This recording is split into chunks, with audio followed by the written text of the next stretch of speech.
കണ്ണൂർ പാനൂർ വിഷ്ണുപ്രിയ വധക്കേസിൽ വിധി വന്നിരിക്കുകയാണ്. പ്രതി കുറ്റക്കാരനാണ് എന്നാണ് കോടതി ഇന്ന് വിധിച്ചിരിക്കുന്നത്. ശിക്ഷാവിധി പ്രോസിക്യൂഷൻ വാദത്തിന് ശേഷമായിരിക്കുമെന്നാണ് അറിയാൻ കഴിയുന്നത്. 2022 ഒക്ടോബറിലായിരുന്നു നാടിനെ നടുക്കിയ കൊലപാതകം, അതിക്രൂരമായ കൊലപാതകം അരങ്ങേറിയത്. വീട്ടിൽ കയറിയാണ് വിഷ്ണുപ്രിയയുടെ ആൺ സുഹൃത്ത് കൊലപ്പെടുത്തുന്നത്. മറ്റൊരു സുഹൃത്തുമായി ബന്ധമുണ്ടായതിന്റെ പേരിലുള്ള വ്യക്തിവൈരാഗ്യമാണ്, പകയാണ് ഈ കൊലപാതകത്തിലേക്ക് നയിച്ചത് എന്നാണ് പോലീസ് വ്യക്തമാക്കുന്നത്. ഈ കൊലപാതകം നടന്നതിന് പിന്നാലെ തന്നെ പ്രതിയെ ഉടൻ തന്നെ പോലീസിന് പിടികൂടാനും കഴിഞ്ഞിരുന്നു. പ്രതി ശ്യാംജിത്ത് കുറ്റക്കാരനാണെന്ന് കോടതി വിധിച്ചിരിക്കുകയാണ്. തലശ്ശേരി ജില്ലാ സെഷൻസ് കോടതിയാണ് ഇപ്പോൾ വിധി പറഞ്ഞിരിക്കുന്നത്.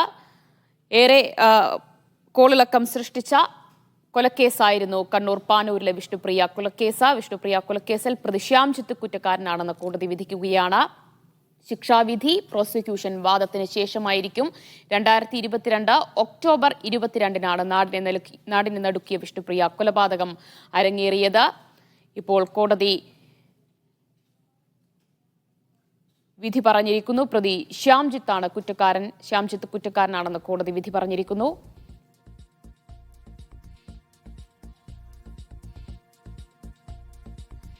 തലശ്ശേരി ജില്ലാ സെഷൻസ് കോടതിയാണ് വിഷ്ണുപ്രിയ കൊലക്കേസിൽ വിധി പറയുന്നത്. 2022 ഒക്ടോബർ 22-നാണ് നാടിനെ നടുക്കിയ കൊലപാതകമുണ്ടായത്. ശ്യാംജിത്താണ് കുറ്റക്കാരൻ എന്ന് കോടതി വിധിച്ചിരിക്കുന്നത്. ഈ കൊലപാതകം നടന്നതിന് പിന്നാലെ തന്നെ പ്രതിയെ പോലീസ് ഉടൻ തന്നെ പിടികൂടുകയും ചെയ്തിരുന്നു. 2 പ്രധാന സാക്ഷികളാണ് ഈ കേസിൽ ഉണ്ടായിരുന്നത്. അതിലൊന്ന് വിഷ്ണുപ്രിയയുടെ ആൺ സുഹൃത്തായിരുന്നു. സുഹൃത്തുമായി വീഡിയോ കോളിൽ സംസാരിക്കവെയാണ് ശ്യാംജിത്ത് വിഷ്ണുപ്രിയയുടെ വീട്ടിൽ കയറി ആദ്യം ചുറ്റിക കൊണ്ട് വിഷ്ണുപ്രിയയുടെ തലക്കടിക്കുകയും അതിന് പിന്നാലെ കഴുത്തറുത്ത് കൊലപാതകം നടത്തുകയുമാണ് ചെയ്തത്. അതിന് പിന്നാലെ നടത്തിയ പോസ്റ്റ്മോർട്ടം റിപ്പോർട്ടിൽ വളരെ ഞെട്ടിപ്പിക്കുന്ന വിവരങ്ങളാണ് ഉണ്ടായിരുന്നത്. മരണത്തിന് ശേഷം വിഷ്ണുപ്രിയയുടെ ശരീരത്തിൽ 10-ലധികം ആഴത്തിലുള്ള മുറിവുകൾ ഉണ്ടായിരുന്നു എന്നാണ് ആ പോസ്റ്റ്മോർട്ടം റിപ്പോർട്ടിൽ ഉണ്ടായിരുന്നത്. അതായത് പ്രതി ശ്യാംജിത്തിന്റെ പക അത്രത്തോളം ശക്തമായിരുന്നു എന്നതാണ്. അതായിരുന്നു ആ മുറിവുകൾ വ്യക്തമാക്കിയത് എന്നാണ് പോലീസ് പറഞ്ഞത്. പിന്നീട് പ്രതിയെ പിടികൂടിയതിന് പിന്നാലെ ശ്യാംജിത്ത് കുറ്റം സമ്മതിക്കുകയും ചെയ്തിരുന്നു. വിഷ്ണുപ്രിയയുമായുള്ള വ്യക്തിവൈരാഗ്യമാണ് ഈ കൊലപാതകത്തിലേക്ക് നയിച്ചത് എന്നാണ് പ്രതി ശ്യാംജിത്ത് പോലീസിന് നൽകിയ മൊഴി. സുനിൽ ഐസക് വിവരങ്ങൾ നൽകും. സുനിൽ, ഇപ്പോൾ പ്രതി ശ്യാംജിത്ത് കുറ്റക്കാരനെന്ന് കോടതി വ്യക്തമാക്കിയിരിക്കുന്നു. ശിക്ഷാവിധി ഇന്ന് തന്നെ ഉണ്ടാകുമോ?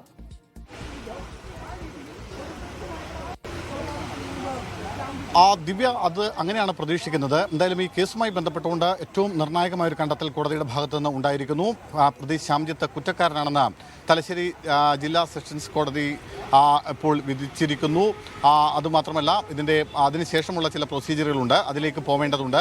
അത് പ്രതിഭാഗത്തിൻ്റെയും വാദിഭാഗത്തിൻ്റെയും ഇത് സംബന്ധിച്ചുള്ള, അതായത് വിധി എന്താവണമെന്നത് സംബന്ധിച്ചുള്ള ഒരു വാദപ്രതിവാദങ്ങൾ ഉണ്ടാവേണ്ടതുണ്ട്, വാദം കേൾക്കേണ്ടതുണ്ട്. ആ വാദം കേൾക്കുന്നതിന് വേണ്ടി കോടതി അല്പസമയത്തിനുള്ളിൽ തന്നെ വീണ്ടും വാദം കേൾക്കും. അതിനുശേഷം മാത്രമായിരിക്കും ആ വിധി പ്രഖ്യാപിക്കുക. എന്തായാലും ശ്യാംജിത്ത് ഈ വളരെ പ്രമാദമായ, വളരെ നിർണായകമായ ഈ കേസിൽ പ്രതി ശ്യാംജിത്ത് കുറ്റക്കാരനാണെന്ന് കോടതി കണ്ടെത്തിയിരിക്കുന്നു. കുറ്റക്കാരനാണെന്ന് കണ്ടെത്തിയിരിക്കുന്നു. എന്തെങ്കിലും പറയാനുണ്ടോ എന്ന് ശ്യാംജിത്തിനോട് കോടതി ചോദിച്ചു.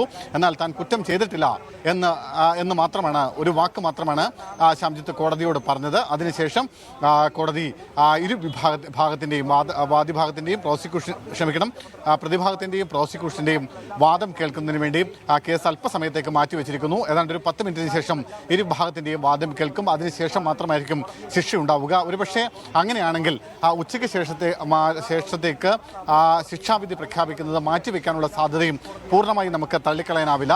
എന്തായാലും ഞാൻ മുമ്പ് സൂചിപ്പിച്ചതുപോലെ വളരെ തിരക്കിട്ട, വളരെ വേഗതയിലാണ് ഈ കേസിൻ്റെ വിചാരണ നടപടികൾ പൂർത്തിയായത്. 2023 സെപ്റ്റംബർ മാസം 23-ാം തീയതിയാണ് കേസിൻ്റെ വിചാരണ ആരംഭിച്ചത്. വിചാരണ ആരംഭിച്ച ഏതാണ്ട് 8 മാസത്തിനുള്ളിൽ തന്നെ ആ കേസിൽ വിധിയിലേക്ക് എത്തിയിരിക്കുന്നു എന്നതാണ് ഏറ്റവും പ്രധാനപ്പെട്ട കാര്യം. അതായത് പ്രണയത്തിൽ നിന്ന് പിന്മാറിയെന്നതിൻ്റെ വൈരാഗ്യമാണ് കൊലയിലേക്ക് നയിച്ചതെന്ന് പോലീസ് കണ്ടെത്തിയിരുന്നു. നേരത്തെ തന്നെ ഈ കേസുമായി ബന്ധപ്പെട്ടുകൊണ്ട് പ്രതി ഇക്കാര്യങ്ങൾ പോലീസിനോട് സമ്മതിക്കുകയും ചെയ്തിരുന്നു.